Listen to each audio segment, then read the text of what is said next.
Hello there, ladies and gentlemen, and welcome once again to another episode of The Cider Drinker. And after a 7-year hiatus on the channel, I'm back with the Gwynt y Ddraig Cider Company. I can't believe it's been that long since I've actually done a review of theirs. But today, I have got a bottle of their Old Crow to try out. I mean, look at that label. That is very, very fancy looking. Really do like that. So, for those that are unaware, Gwynt y Ddraig is a Welsh cider and perry company, and their Black Dragon cider is a frequenter of many a Wetherspoons pub across the country for many, many years. I have had quite a few pints of that in the past, and I've also done a review of it on the channel, so if you want to check that out, I'll pop a card up on the top after, well, once you go and finish this review. But I've never heard of Old Crow before. I actually bought this quite a while ago in a little cider shop a little bottle shop in Chelmsford. Was it the Molson Tap? No, I can't remember what the name of it was, but it was a little older bottle shop in the micro bar, and you could buy some stuff. And I saw this, and it caught me, and I was like, yep, I've got to give this a go. So, it comes in 500ml bottles, as you can see here, and is a rather modest 7.4% ABV, which I believe is about the same strength that Black Dragon was. I don't know if that's changed ABV or not, but this is a vintage Welsh cider, so that hence the strength. Vintages are normally quite strong. So, the Old Crow is getting slow, the Young Crow is not. Of what the Young Crow does not know, the Old Crow knows a lot. Well, there you go. That's described the cider perfectly, hasn't it? There's nothing else on the back of this bottle, so I don't know what vintage it is, what apple variety's been used, anything like that, even if it is a real cider. Because there has been speculation, and there's still debate going on as to whether Gwynt y Ddraig is a real cider company or not. I don't know too much about them, so I can't pass my judgment on it. But I do know, as I say, their ciders are rather popular. So suitable for vegetarians and vegans, contains sulfites, that's it. So the only thing left to do is to just get this top open and just see what actually Old Crow tastes like. Let's find out. Imagine if it's a vintage, it's probably going to be quite dry. Okay, not getting much off the bottle, so I'm guessing I've got to get this poured into a glass and just see what I make of it. It's quite lighter in colour than I was expecting. Normally vintages are quite dark in their colours, but as we know, anything can happen in this. Oh, that's cool. There's actually a little bubble ring that's formed in the bottle. You won't be able to see it, but that looks really cool.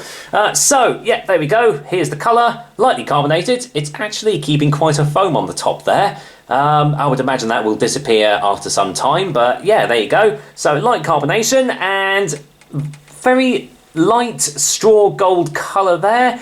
It has got a slight greeny tinge to it from my viewpoint anyway, so it's not completely straw coloured and everything, but yeah, looks the part, but does it smell the part? Let's find out. Okay, I'm not getting much on the nose actually. There's a vague astringency to it, a little bit of dryness there, but the the smells are very subtle. Yeah, I'm really having to get my nose in there just to smell anything. Well, quite surprising for a vintage cider. Usually they're full of aromas, full of taste. So, well, guess it is all in taste. So let's find out. Cheers, everyone. Here we go. Gwynt y Ddraig's Old Crow. Here we go.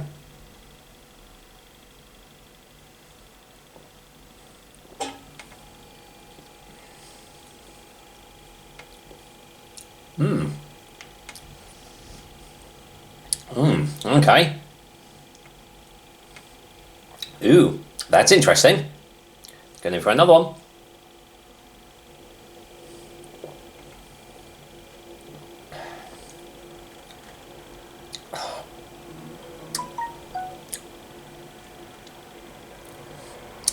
Just my phone.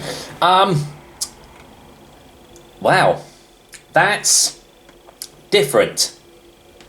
But I'm not sure if it's a good different. Totally different to any vintage cider that I've tried before.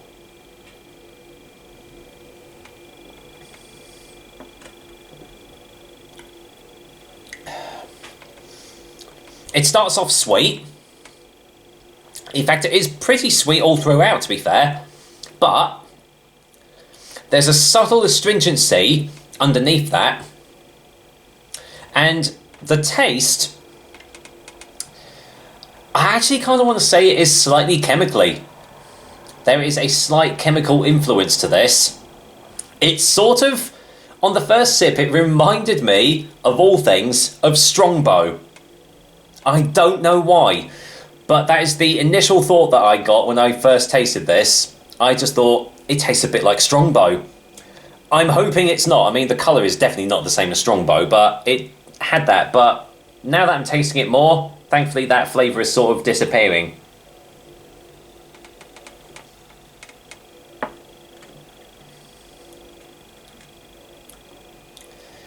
Yeah, there is definitely an astringency to it, but it is quite sweet for a vintage. Full-bodied. Kind of want to say sort of cloying. I'm wondering if sugar has been added into the process here, because it does sort of taste like it has. If any of you guys know any more information about it, that would be great. I mean, it's alright. It's not the worst cider I've ever tasted. But yeah, for a vintage, there's not a lot going on, really. Hides its strength really well. You wouldn't think that this was 7.4% at all.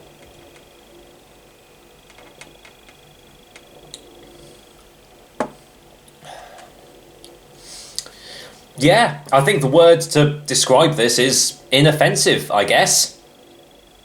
I mean, if you've never had a vintage cider before, I suppose this could be a good gateway into it. Although I would probably say go more for Thatcher's vintage, or even if you want to go the whole hog, go for Weston's vintage, if you've never tried one before. This one doesn't really have a lot going for it. Quite surprising, really, especially considering the strength and everything. So, final taste before final verdict. Here we go.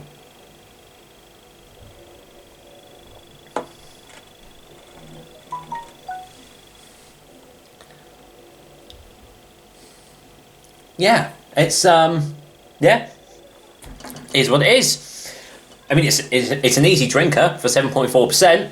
Could definitely knock your socks off after a couple of bottles if you didn't realise how strong it was. But yeah, it doesn't do anything bad.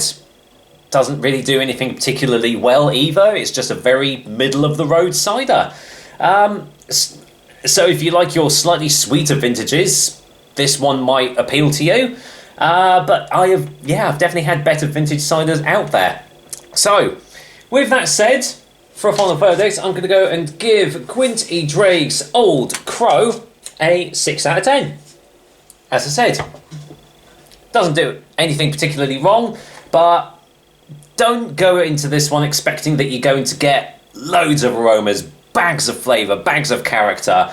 What you're getting is actually quite an easy drinking, easy sipping vintage cider, really. So yeah, there we go. That's another episode of the Cider Drink for you guys. I hope you liked it, and as usual, I will be back with another delicious and tasty cider soon. Well, until then, hey ho, 7.4%. Doesn't taste like it, so I don't think this is going to last long at all. Take care, guys.